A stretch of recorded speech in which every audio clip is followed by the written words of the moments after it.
4 years ago tonight, November 5th, 4 years ago, was actually the night after the 2008 presidential election. We voted November 4th last time. We vote November 6th this time. So November 5th, tonight, 4 years ago, was the night after Barack Obama just walloped John McCain in that year's presidential election. You might remember the Electoral College map that year. The Electoral College total, 365 electoral votes for Obama and only 173 for John McCain. Barack Obama won that presidential election with almost 100 electoral votes to spare.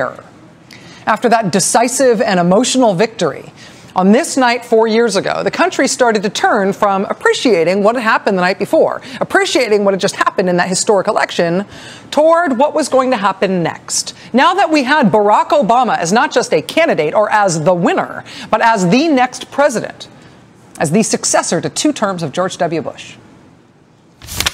Elections have consequences. Elections are not just the end of a campaign.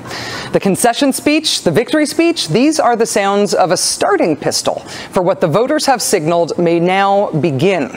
Elections aren't just about picking someone who we would like to win a contest. We are hiring someone to start work. Elections have consequences, remember? I earned capital in the campaign, political capital, and now I intend to spend it. It is my style. That's what happened after the 2000 election. I earned some capital. I've earned capital in this election, and I'm going to spend it.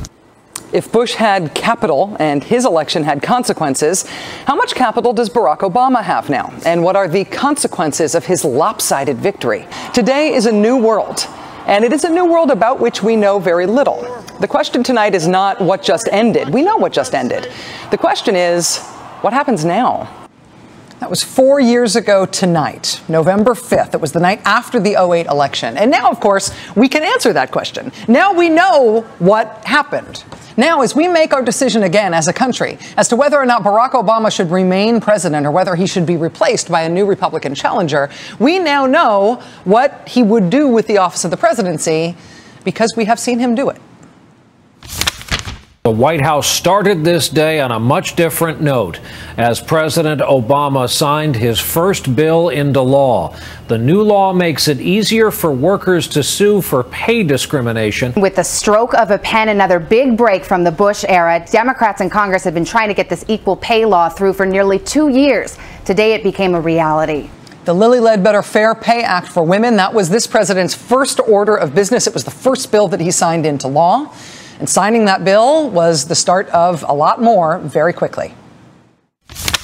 Today, the president signs the bill imposing new rules on credit card companies. The bill is aimed at sparing consumers from sudden interest rate hikes. Today, President Obama signs a bill that gives the Food and Drug Administration unprecedented power to regulate tobacco. The bill will allow the FDA to reduce nicotine in tobacco products, block labels such as low, tar, and light, and tobacco companies will also have to put large graphic warnings on cartons of cigarettes. Lester, the president and Democrats can point to one imminent success here in Washington for the marchers. That is the imminent passage of a hate crimes bill that it would make it a federal crime to commit an assault based on sexual orientation. The Senate has passed a bill that the president has been pushing that would extend government-sponsored health insurance for about 4 million uninsured children. Children's health insurance for 4 million kids, a hate crimes bill, tobacco regulation, credit card reform.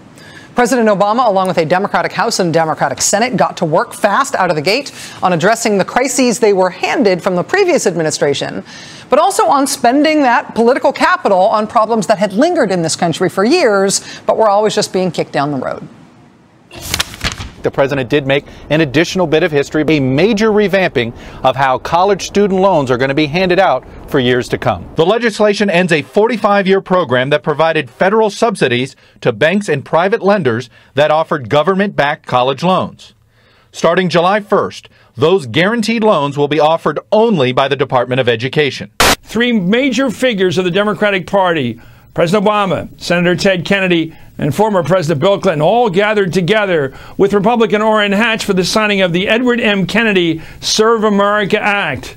The bill triples the size of the country's national service programs, which are known as AmeriCorps. We also have new numbers tonight on just how successful this Cash for Clunkers trade-in program actually was in the end. Thanks to the Cash for Clunkers program, pretty much entirely to it, it's going to be a pretty solid August in terms of those auto sales. Now, it ended up being a lot of very solid auto sales months. The rescue of the American auto industry, despite its critics at the time, you know who I'm talking about, that rescue of the American auto industry worked, and it worked like gangbusters. There was also the tripling in size of America's national service programs, as you heard Chris describe there, and a fundamental reform of this country's broken but now fixed student loan system.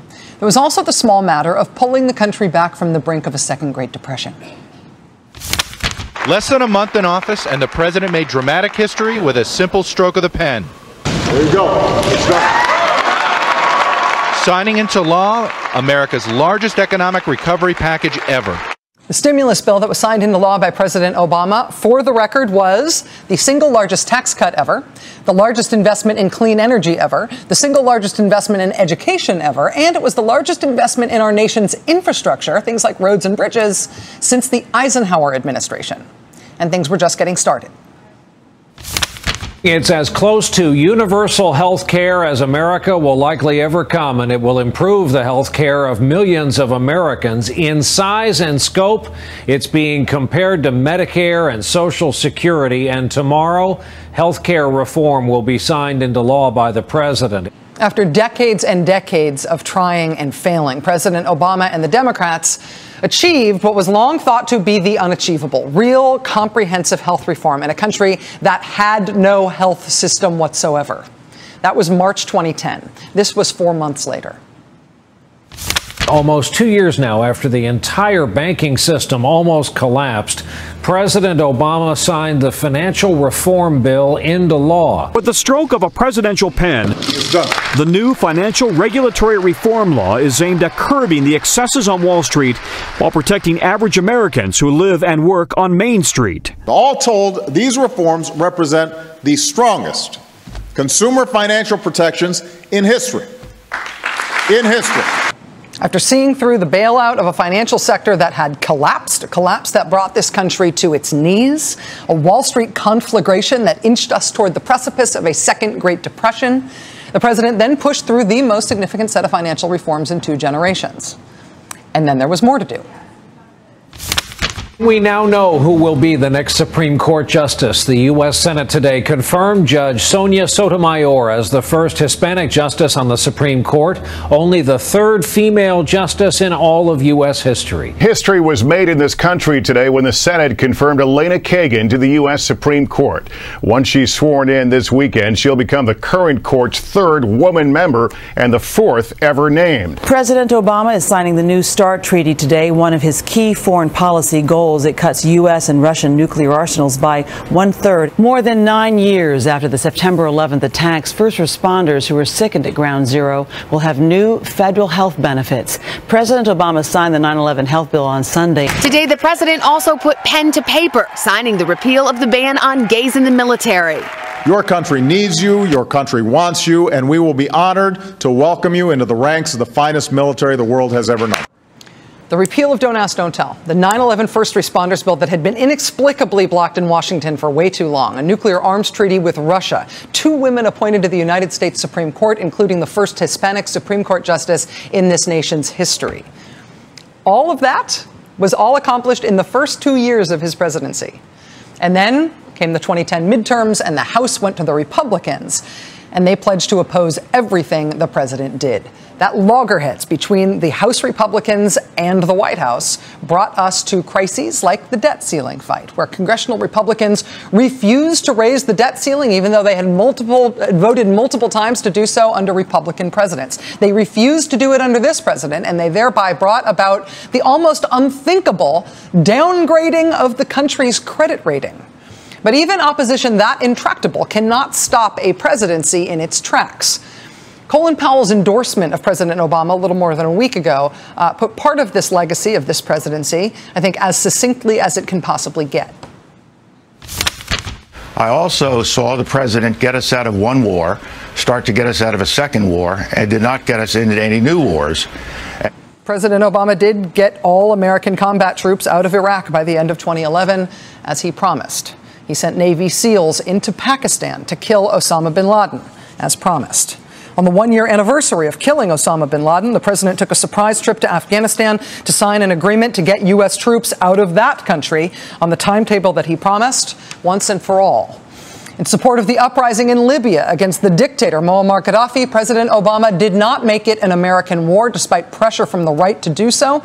Instead, he dispatched American resources and troops in support of a multilateral, multi-country effort, which did ultimately overthrow that dictatorship without ever putting American boots on the ground. He escalated economic sanctions against Iran to a degree never seen before. He came out in favor of marriage equality for same-sex couples. He extended employment benefits to same-sex partners of federal employees. And in the face of a Republican Congress that turned against its own immigration proposals because he was in favor of them too, President Obama took executive action to stop the deportation of kids who were here without papers through no fault of their own, kids who were successfully pursuing an education or career in the U.S. military. And, oh, by the way, the stock market doubled. Unemployment is below 8%. We've had 32 straight months of private sector job growth. And he quit smoking. That's the most persistent fly I've ever seen. Nice. Now, where were we? It is 4 long, tough years after he was elected. And we are now on the eve, literally, of another national decision about the American presidency. The case against this president from the Republican side, if you take only the serious criticism, is essentially that things could be better. That, yes, there's been a recovery, but it's not a good enough recovery. Yes, there's been economic progress, but it's not good enough progress. That Republican economic proposals, they're saying that Republican economic proposals this year, in particular, won't do what they did during the George W. Bush years. The argument from the right this time is that if we try those Republican economic proposals from the Bush years again, this time they will work better. Now, honestly, I think that is what the case against President Obama boils down to. And that's not always what the case against the president sounds like. But that is what it boils down to. And I believe that is true because the rest of the case against him that you hear so much about, if you're honest about it, is stuff that this president hasn't actually done. I mean, they say that he has raised taxes, and he has not raised taxes. They say that he's going to take away your guns, or he has taken away your guns, when this president hasn't done anything to your guns except let you take them into national parks now. They say that he has doubled the deficit. He's actually brought the deficit down by hundreds of millions of dollars since he took office. You know, when the Republicans picked as their nominee this guy this year, a guy whose campaign book was called No Apology, specifically because this guy invented the idea of an American apology tour for President Obama that he wanted to run against, even though President Obama never actually apologized for America or took an apology tour. When they picked Mitt Romney, we should have known that this was going to be a campaign that was going to aim its pointiest political attacks against things that President Obama never actually did. And so whether it is the deficit attack or the guns attack or the phony religious freedom attack or the phony apology tour attack, we have ended up with a campaign that has not much been about assessing the real things that really have happened these past 4 years, whether you agree with them or not. And a lot has happened these past 4 years. And it's worthy of debate. It's at least worthy of appreciating on the eve of this big decision that we are about to make tomorrow. 4 years after what you're looking at right here, 4 years after that historic night when the nation elected our first African-American president, we are now in the position to make a decision, not that will result in a historic election like that one. We're in the position of making a decision that will be a national verdict on what has been a historic presidency. From health reform that we had been seeking in this country for nearly a century, to the saving of the American auto industry, to the ending of the Iraq War, to the killing of Osama bin Laden, to the advancement of historic civil rights measures, this has been a presidency of historic consequence. And again, it is not just because of the man himself. It is because of what this particular man did in office in this particular 4-year period. So 4 years ago, it was Grant Park in Chicago. Tomorrow night, it's Chicago again. President Obama will be at the McCormick Place Convention Center in Chicago this time. At this point, he doesn't have other campaign events scheduled for tomorrow. We are to see him in Chicago when the returns are coming in. His Republican opponent, Mr. Romney, will be in Boston tomorrow night, obviously hoping for a different outcome than John McCain had 4 years ago at that sad rally in Arizona. Before Mr. Romney gets to Boston tomorrow, he will actually do some extra campaigning. He'll still be on the trail in Ohio and in Pennsylvania. Before the nation renders a verdict on not just a president, but a presidency whose achievements have been seen as almost beside the point in assessing whether this president gets a second term. It's the virtue of this campaign, or it's the damning criticism of this campaign, to know that this campaign, this decision has been set up for the American people as if it has very little to do with what this president has done with his last 4 years. It has not much been about his record. It's been about a caricature of his record. It's been about the previous record of the previous president. It's been about all sorts of things that aren't about what's actually done. And that's why that list of things that have happened in the past 4 years maybe seems sort of unfamiliar. You'd think that after a campaign this long, we could all memorize that list and rattle it off in our sleep, but that's not what it's been about. If Barack Obama does get a second term, given the achievements of this past 4 years, he will likely be enshrined as being one of the most consequential presidents in modern American history. If he does not get a second term, he will be seen as a one-term president whose political failures in not achieving a second term will ultimately overshadow what he got done in terms of policy. That is what we will decide tomorrow. That is why tomorrow is such a big deal. This is about one of the most consequential presidents ever and how it will be remembered and whether the achievements of that presidency will be held or whether they will be clawed back.